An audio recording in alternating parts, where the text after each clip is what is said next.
Hello दोस्तों, आप सभी का स्वागत है समसामयिक घटना चक्र के इस ऑनलाइन प्लेटफॉर्म पर। मैं मोहित आप सभी का हार्दिक स्वागत करता हूं। आज अपने इस वीडियो में हम चर्चा करेंगे 9 अगस्त 2026 के महत्वपूर्ण करंट अफेयर, जो विभिन्न पत्र पत्रिकाओं से लिए गए हैं। आपके परीक्षा के दृष्टिकोण से important to the point current affair पर प्रतिदिन हम लोग यहाँ पर अपने इस क्लास में चर्चा करते हैं, ठीक है। और आज अपने इस क्लास में 9 अगस्त से रिलेटेड जितनी भी महत्वपूर्ण खबरें हैं उन सबको यहाँ पर विस्तार से चर्चा की जाएगी। इस करंट अफेयर की क्लास को हम लोगों ने मासिक पैकेज के रूप में डिजाइन करके रखा है, जिस मासिक पैकेज को आप लोग ज्वाइन कर सकते हैं, जिसके अंतर्गत देखा जाए तो आपको बहुत सारी सुविधाएं प्रदान की जाती हैं। सुविधाएं कौन कौन सी हैं? सबसे पहले तो आपको वीडियो क्लास के साथ साथ में क्लास पीडीएफ और पीपीटी प्रोवाइड की जाती है। क्लास पीडीएफ पीपीटी आपको प्रिंटेबल फॉर्मेट में हिंदी इंग्लिश दोनों भाषाओं में प्रोवाइड की जाती है। खास बात यह है कि जो भी पीडीएफ आपको दिया जाता है प्रिंटेबल, वो पीडीएफ प्रिंटेबल हिंदी में अलग इंग्लिश में अलग होती है। डेली 10 एमसीक्यू का ऑनलाइन टेस्ट आपको प्रोवाइड किया जाता है। महीने के एंड में आपको कंपाइल पीडीएफ हिंदी की अलग और इंग्लिश की अलग प्रोवाइड की जाती है। साथ ही साथ देखा जाए तो हम लोग यूपी स्पेशल बिहार स्पेशल की जो इंपॉर्टेंट पीडीएफ्स होती हैं उनको भी आपको प्रोवाइड करते हैं। हम लोगों का एक व्हाट्सएप ग्रुप बना हुआ है। जब आप मासिक पैकेज में एनरोल करते हैं तो मासिक पैकेज में एनरोल करने के बाद आपको एक व्हाट्सएप ग्रुप में जोड़ा जाता है। उसी व्हाट्सएप ग्रुप में सारी पीडीएफ प्रोवाइड की जाती है, ठीक है। तो जब आप मासिक पैकेज में एनरोल करें तो आप उस व्हाट्सएप ग्रुप से जरूर जुड़िएगा। अगर आप व्हाट्सएप ग्रुप से नहीं जुड़े हुए हैं तो जो हमारी संस्था का हेल्पलाइन नंबर है, उस संस्था के हेल्पलाइन नंबर पर आप दोपहर के 12 बजे से लेकर रात को 8 बजे तक कॉल करिएगा। आपको व्हाट्सएप ग्रुप में ऐड कर दिया जाएगा, क्योंकि जैसे कुछ लोग होते हैं अपने व्हाट्सएप पे उन्होंने प्राइवेसी लगा रखी है। प्राइवेसी लगाने के कारण जो ऑटो जनरेटेड मैसेज होता है वो आप तक नहीं पहुंच पाता है, ठीक है। संस्था का जो ऑटो जनरेटेड मैसेज है कि जैसे ही आपने कोर्स में एनरोल किया आपके पास व्हाट्सएप पे मैसेज पहुंच गया। अगर व्हाट्सएप पे मैसेज नहीं पहुंच रहा है आपके पास तो इसका मतलब ये है कि आपने प्राइवेसी लगा रखी है। और प्राइवेसी लगा रखी है तो सिर्फ आपको करना ये है कि आप जो हमारा हेल्पलाइन नंबर है उस हेल्पलाइन नंबर पर कॉल करिएगा। हेल्पलाइन नंबर पर कॉल करने के बाद आपको व्हाट्सएप ग्रुप में जोड़ दिया जाएगा, जिस व्हाट्सएप ग्रुप से आप सारे प्रिंटेबल पीडीएफ डाउनलोड कर सकते हैं। चाहे वो यूपी स्पेशल का हो या बिहार स्पेशल का हो या स्पेशल करंट अफेयर की पीडीएफ हो या डेली करंट अफेयर की पीडीएफ हो, सारे पीडीएफ आपको वहाँ पर मिलते रहेंगे। उन पीडीएफ को आप डाउनलोड करिए, प्रिंट आउट निकलवाइए, आसानी से पढ़िए, रिवाइज करिए, मल्टीपल टाइम रिवाइज करिए, जो आपके प्रीलिम्स और मुख्य परीक्षा दोनों के लिए महत्वपूर्ण होगी, ठीक है। तो ये तो मासिक पैकेज के बारे में जानकारी थी। अब चलते हैं महत्वपूर्ण खबरों के बारे में। कौन कौन सी ऐसी खबरें जो आपकी परीक्षा के लिए इंपॉर्टेंट है आज इस क्लास से रिलेटेड देखते हैं। आईआईटी बॉम्बे के प्रोफेसर कार्तिकेयन लंका को NASI युवा वैज्ञानिक सम्मान प्राप्त हुआ है। यहां पर देखा जाए भारतीय प्रौद्योगिकी संस्थान बॉम्बे के यानी कि आईआईटी बॉम्बे के प्रोफेसर कार्तिकेयन लंका को national academy of sciences India के द्वारा युवा वैज्ञानिक सम्मान 2026 के लिए चयनित किया गया है। यह सम्मान 4-5 दिसंबर 2026 को बनारस हिंदू विश्वविद्यालय वाराणसी में आयोजित NASI के 96वें वार्षिक सत्र के दौरान प्रदान किया जाएगा, ठीक है। तो NASI यंग साइंटिस्ट अवार्ड 2026 के लिए किसको चयनित किया गया है? प्रोफेसर कार्तिकेयन लंका को। ये कहां से है? ये आईआईटी जो बॉम्बे है उसके प्रोफेसर हैं। बात की जाए तो प्रोफेसर कार्तिकेयन लंका का शोध रिमोट सेंसिंग, भूमि वायुमंडल अंतःक्रिया, कृषि, सूखा एवं जलवायु अध्ययन जैसे क्षेत्रों पर केंद्रित है।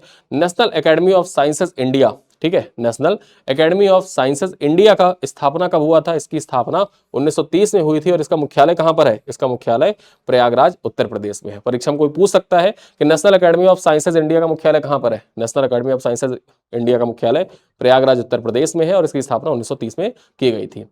अगली खबर देखा जाए, लद्दाख में high altitude wild life safari से इको टूरिज्म को नई पहचान मिली है। यहां पर बात की जाए तो लद्दाख ने भारत की पहली guided high altitude wild life safari को मंजूरी दी है, जिसके अंतर्गत हेमिस राष्ट्रीय उद्यान, चांगथांग और काराकोरम वन्यजीव अभ्यारण्य सहित प्रमुख क्षेत्रों में सफारी संचालित की जाएगी, ठीक है। सफारी में ओपन बैक जीप का उपयोग किया जाएगा, जो केवल प्रशिक्षित स्थानीय गाइडेड तथा चालक ही संचालन कर सकेंगे, जिससे इको टूरिज्म और स्थानीय रोजगार को बढ़ावा भी मिलेगा, ठीक है। यहां पर देखा जाए यह निर्णय snow leopard and high altitude nature conservation society की बैठक में लिया गया है तथा पक्षी दर्शन हेतु 20 स्थानीय युवाओं को प्रशिक्षित कराने तथा 10 बर्ड वाचिंग हाइट्स विकसित करने की योजना भी बनाई जा रही है।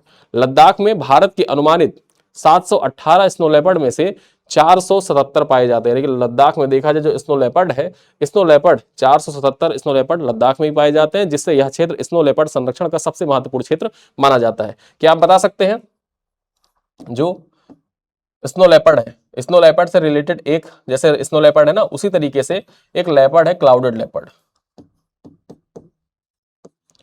क्लाउडेड लेपर्ड, ये क्लाउडेड लेपर्ड किस राज्य का किस राज्य का राजकीय पशु है? किस राज्य का राजकीय पशु है, यह आपको बताना है कमेंट बॉक्स में। अभी मैंने बताया था कल के वीडियो में ही, परसों के वीडियो में मैंने बताया था क्लाउडेड लेपर्ड मिशन स्टार्ट किया गया है एक राज्य के द्वारा। उस राज्य का नाम बताइएगा, उसी राज्य का देखा जाए तो ये राजकीय पशु भी है। ठीक है, क्लाउडेड लेपर्ड।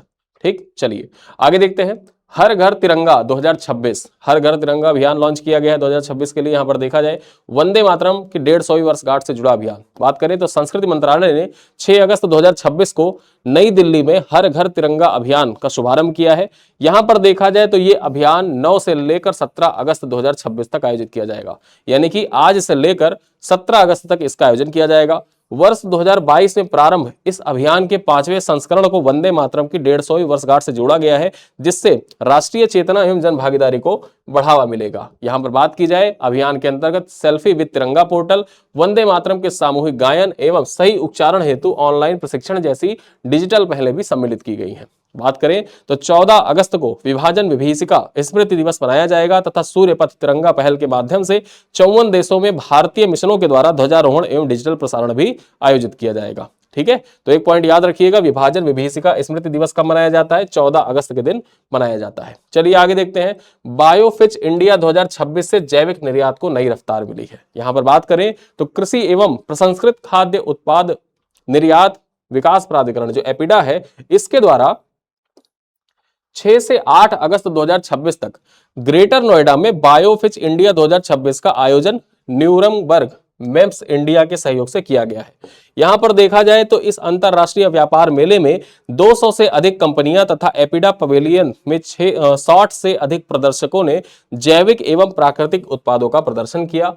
बात की जाए तो 7 अगस्त 2026 को आयोजित बायर सेल्स मीट में 13 वैश्विक बाजारों के 35 से अधिक खरीदारों ने पार्टिसिपेट किया और भारतीय जैविक उत्पादों के निर्यात अवसरों को बढ़ावा दिया। यहां पर देखा जाए एपिडा वाणिज्य और उद्योग मंत्रालय के अधीन कार्यरत वैधानिक संस्था है, जिसकी स्थापना 1985 में अधिनियम के तहत की गई थी तथा जैविक एवं प्रसंस्कृत खाद्य उत्पाद के निर्यात संवर्धन हेतु इसको स्थापित किया गया था। ठीक है, तो याद रखिएगा जैविक और प्रसंस्कृत खाद्य उत्पाद जो होते हैं इनके निर्यात के लिए किसकी स्थापना की गई थी? एपिडा की। और इसकी स्थापना कब हुई थी? 1985 में हुई थी। चलिए आगे देखते हैं अगली खबर क्या है। अग्नि 4 के सफल परीक्षण से भारत की रणनीतिक क्षमता और ज्यादा मजबूत हुई। यहां पर देखा जाए 6 अगस्त 2026 को ओडिशा के चांदीपुर से इंटीग्रेटेड टेस्ट रेंज से अग्नि 4 परमाणु क्षमता संपन्न बैलिस्टिक मिसाइल का सफल परीक्षण स्ट्रेटेजिक फोर्सेस कमांड के द्वारा किया गया।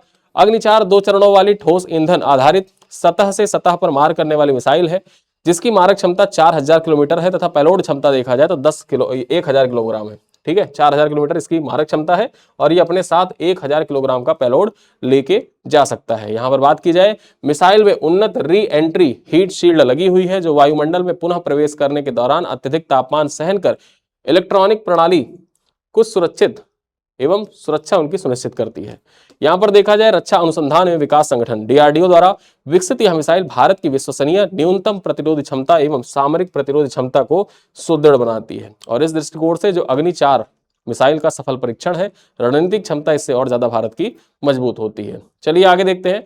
अनिल मेनन की पहली स्पेस वॉक, आईएसएस पर भारतवंशी अंतरिक्ष यात्री की बड़ी उपलब्धि। यहां पर देखा जाए जो अनिल मेनन है भारतवंशी हैं और इन्होंने पहली स्पेस वॉक की है। यहां पर देखें तो भारतीय मूल के नासा अंतरिक्ष यात्री अनिल मेनन ने 6 अगस्त 2026 को अंतरराष्ट्रीय अंतरिक्ष स्टेशन के बाहर अपना पहला स्पेस वॉक सफलतापूर्वक पूरा किया। देखा जाए तो यूएस स्पेस वॉक 96 के अंतर्गत 6 घंटे 27 मिनट वाले अभियान में जेसिका मीर के साथ मिलकर ऊर्जा प्रणाली उन्नयन हेतु रोल आउट सोलर एरो के लिए आवश्यक कार्य उनके द्वारा किया गया। ठीक है, एक्स्ट्रा वेलिकुलर एक्टिविटी के दौरान विद्युत केबलिंग, माउंटिंग हार्डवेयर स्थापना एवं बहुस्तरीय इंसुलेशन लगाने का कार्य भी किया गया जो अनिल मेनन है और साथ ही साथ जेसिका मीर है उनके द्वारा। यह अनिल मेनन का पहला तथा जेसिका मीर का छठा स्पेस वॉक था जो एक्सपेडिशन 75 मिशन के अंतर्गत आयोजित किया गया था। ठीक है, एक्सपेडिशन 75 मिशन के तहत देखा जाए तो अनिल मेनन के द्वारा पहला स्पेस वॉक पूरा किया गया और जेसिका मीर के द्वारा अपना छठा स्पेस वॉक पूरा किया गया। अब यहाँ पे अनिल मेनन जो है भारतीय मूल के हैं, इस दृष्टिकोण से इंपॉर्टेंट हो जाता है कि पहले भारतीय जिन्होंने आईएसएस पर स्पेस वॉक किया। ठीक है, कौन बने हैं? पहला यहां पर देखा जाए अनिल मेनन बने हैं। चलिए आगे देखते हैं।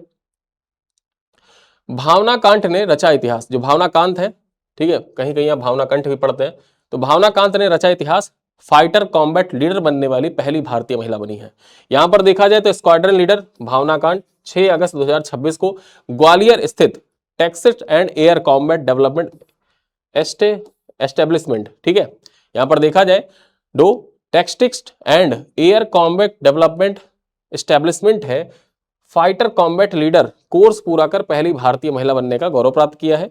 फाइटर कॉम्बैट लीडर कोर्स 20 सप्ताह का भारतीय वायुसेना में उन्नत प्रशिक्षण कार्यक्रम होता है, जिसमें जो जटिल हवाई युद्ध अभियान होते हैं उनके नेतृत्व हेतु पायलटों को प्रशिक्षित किया जाता है। यहां पर देखा जाए तो भावना कांत ने 20 जून 2016 को भारतीय वायुसेना में कमीशन मिला था तथा भारत की पहली महिला फाइटर पायलट बैच की हिस्सा थी।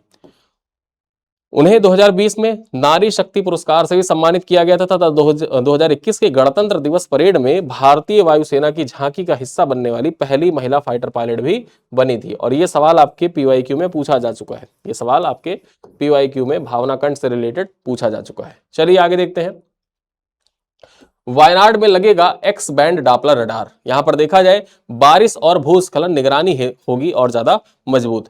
बात करें तो भारत मौसम विज्ञान विभाग आईएमडी के द्वारा वर्ष 2026 के अंत तक केरल के वायनाड जिले में, ठीक है, केरल के वायनाड जिले के पलपल्ली में X band Doppler weather radar स्थापित किया जाएगा। यहां पर बात करें तो यह रडार 100 किलोमीटर के दायरे में उच्च रेजोल्यूशन मौसम निगरानी कर भारी वर्षा, बादल फटना तथा भूस्खलन की पूर्व चेतावनी देने में सहायक होगा। देखा जाए तो एक्स बैंड डॉपलर रडार कम दूरी की अधिक सटीक मौसम अवलोकन करता है तथा वर्षा, हवा की गति एवं तूफानी संरचना का विश्लेषण भी करता है।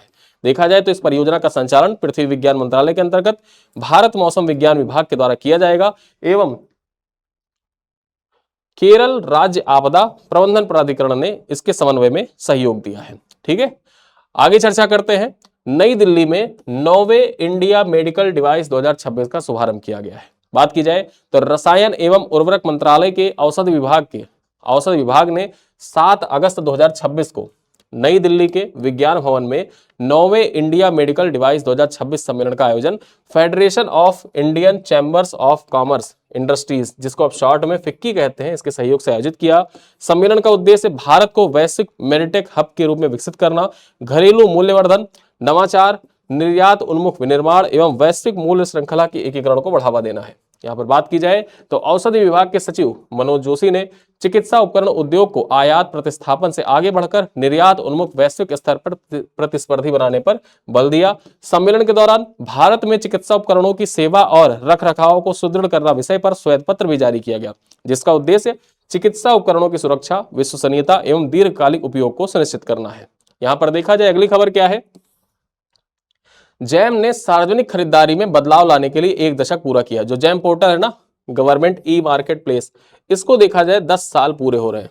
ठीक है, सरकारी ई मार्केट प्लेस जो गवर्नमेंट ई मार्केट प्लेस है 9 अगस्त 2026 को 10 वर्ष इसने पूरे किए। यहां पर देखा जाए 3.78 करोड़ से अधिक ऑर्डरों के साथ 20 लाख करोड़ रुपए से अधिक का कुल व्यापार मूल्य यहां पर प्राप्त किया गया गवर्नमेंट ई मार्केट प्लेस के द्वारा।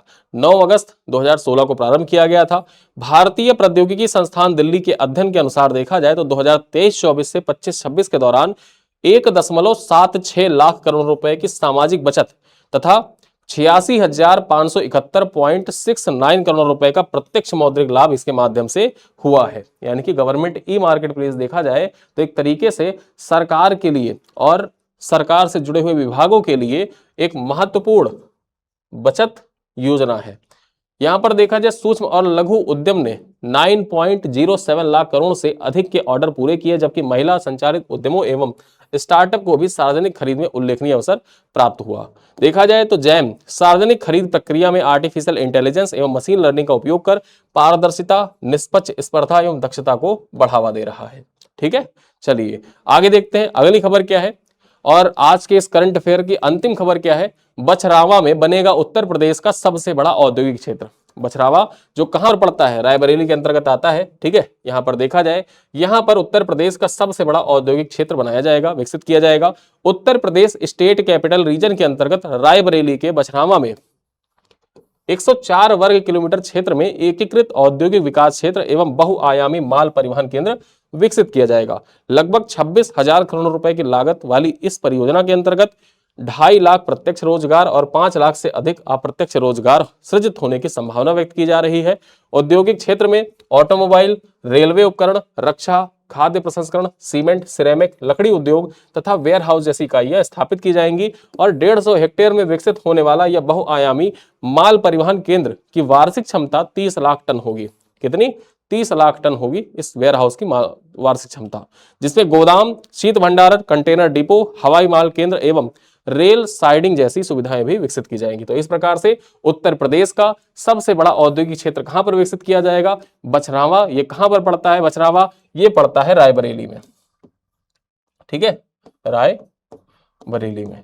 जब आप लखनऊ से प्रयागराज आते हैं ना, या प्रयागराज से लखनऊ जाते हैं, तो लखनऊ आउटर जिसको आप कहते हैं, लखनऊ आउटर पे ही पड़ता है बछरावा। ठीक है, तो इस प्रकार हमने अपने इस वीडियो में जो 9 अगस्त 2026 है उसके महत्वपूर्ण करंट अफेयर को देखे, इंपॉर्टेंट करंट अफेयर देखे जो आपकी परीक्षा के लिए इंपॉर्टेंट है, सारे पॉइंट्स को देखा। कुछ प्रश्न देखते हैं, उन प्रश्नों के बाद आज की जो सेशन है उसको यहीं पर करेंगे समाप्त। प्रश्न क्या है? National academy of sciences India के युवा वैज्ञानिक सम्मान 2026 के लिए किसे चयनित किया गया है? प्रोफेसर कार्तिकेय लंका को, अनिल मेनन को, मनोज जोशी को, भावना कांत को। क्वेश्चन नंबर 2 है, भारत की पहली guided high altitude wild life safari को किस केंद्र शासित प्रदेश में मंजूरी प्रदान की गई है? जम्मू कश्मीर, लद्दाख, चंडीगढ़ या फिर पुडुचेरी। क्वेश्चन नंबर 3 है, हर घर तिरंगा 2026 अभियान को किसकी 150वीं वर्षगांठ से जोड़ा गया है? जनगण मन की, सारे जहां से अच्छा, वंदे मातरम या फिर भारत छोड़ो आंदोलन।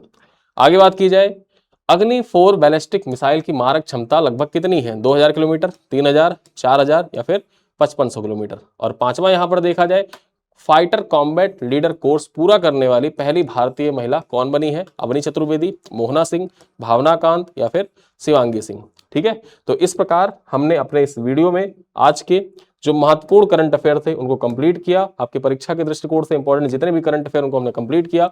इस क्लास को कंप्लीट करने के बाद आपको कमेंट बॉक्स में क्या लिखना होता है? जो आज का आपका टास्क कंप्लीट हुआ, उस टास्क को कंप्लीट करने के बाद आपको वीडियो के कमेंट में लिखना है डन, यानी कि जो करंट अफेयर है आज का वो डन हो गया है, कंप्लीट हो गया है। यानी कि आपको जो टास्क था करंट अफेयर कंप्लीट करने का, मैं आपको देखा जाए तो पिछले 10 दिन से ये टास्क दे रहा हूँ कि डेली आपको करना क्या है कि शाम टाइम में जब भी ये वीडियो अपलोड हो, जब भी आप वीडियो देख रहे हो, शाम को देख रहे हैं, सुबह देख रहे हैं, जब भी ये वीडियो देख रहे हैं तो इस वीडियो को पूरा कंप्लीट करना है। इस वीडियो को आप कंप्लीट करते जाइए, 3 महीने बाद आप देखेंगे कि करंट अफेयर में आप कहाँ से कहाँ पहुँच चुके हैं। ठीक है, करंट अफेयर की सारी जानकारी, उसके बाद आप कहीं से रिवाइज करना है, जहाँ से रिवाइज करना है उसे करते रहे, लेकिन जो daily newspaper based current affair है उनको आप रिवाइज करते रहें, पढ़ते रहें इस क्लास के साथ। और मुख्य परीक्षा में जब आप आंसर लिखेंगे ना, तो उस आंसरों के लिए जो एग्जाम्पल आपको खोजने पड़ते हैं कि कौन सा एग्जाम्पल डालें कि हमारा क्वेश्चन अलग हो जाए, सारी चीज़ें आपको यहाँ से डन हो जाएंगी।